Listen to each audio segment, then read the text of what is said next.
Good day everyone! It's me again, Ma'am Romela Official. Okay, into this vlog, ang topic mo natin ay tungkol sa school supply business. Kung paano magsimula at kung magkano ang pwedeng maging puhunan.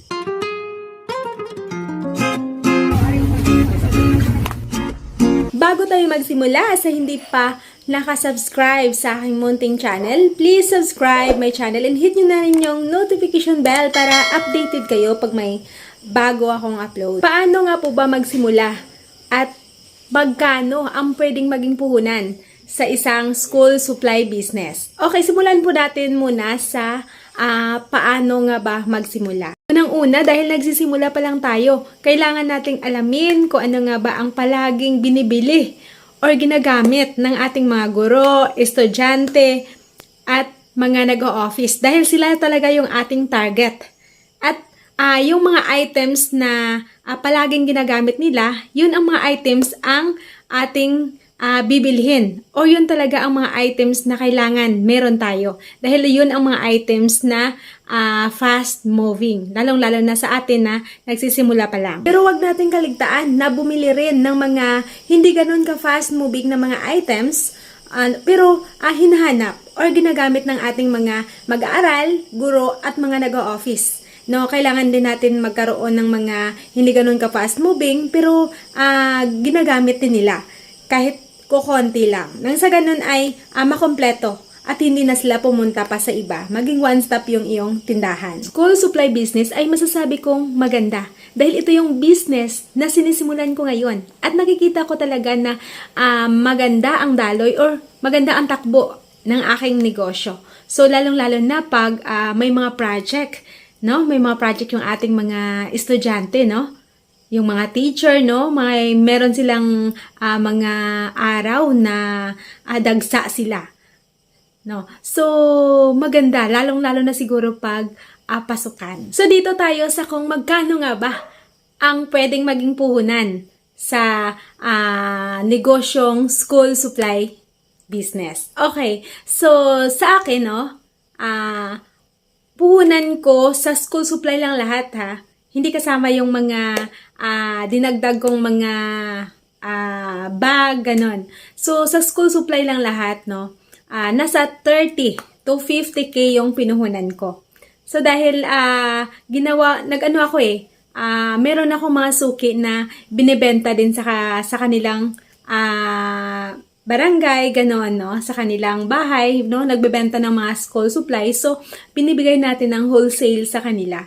So, kaya may plano pa nga akong magdagdag pa ng puhunan, no, para sa aking school supply dahil parami ng parami yung aking mga suki. Dahil alam nyo naman na meron akong iba pang tindahan na mga sari-sari store. So, sa doon ay meron tayong mga suki. So, nire-recommenda ko sa kanila yung aking paninda or yung bago kong negosyo. Kaya, doon sila kumukuha sa akin ng mga pangangailangan, ng mga suki din nila. Kung tatanungin nyo naman kung saan ako kumukuha ng mga supply ko o yung mga binibenta kong school supply, doon ako kumukuha sa kung sino at kung saan mababa. Kahit sino or kahit saan, basta mababa yung kanyang presyo. Kasi mahilig ako mag-compare ng mga price, no. Pinupuntahan ko halos lahat ng mga supplier, no. Kung sino yung mababa, doon ako kumukuha. Maganda talaga ang negosyong ito dahil maliban sa fast moving ay wala pa siyang expiration.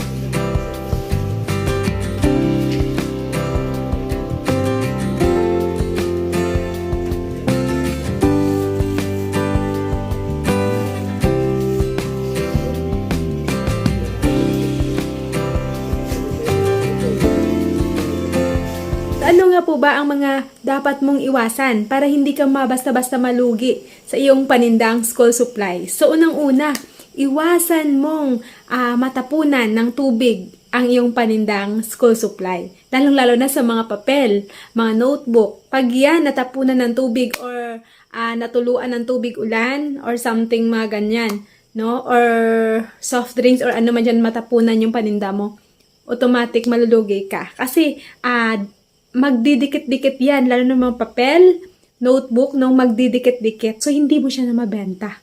So, kailangan iwasan mo talaga ang tubig dyan sa iyong panindang school supply. Iwasan mo din madumihan. Kasi like bond paper, no? Pag yan nadumihan, hindi mo na yan mabibenta. Walang bibili dyan pag madumihan. Lalo na pag madumi yung ating kamay, no? Hahawak tayo dyan, no? Pag yan, binigay mo sa customer, no? Hindi yan tatanggapin, no? Papalitan yan ng malinis. Kaya iwasan mo din ang madumi. Kailangan panatilihin mong malinis ang iyong area ng school supply or yung iyong mga items.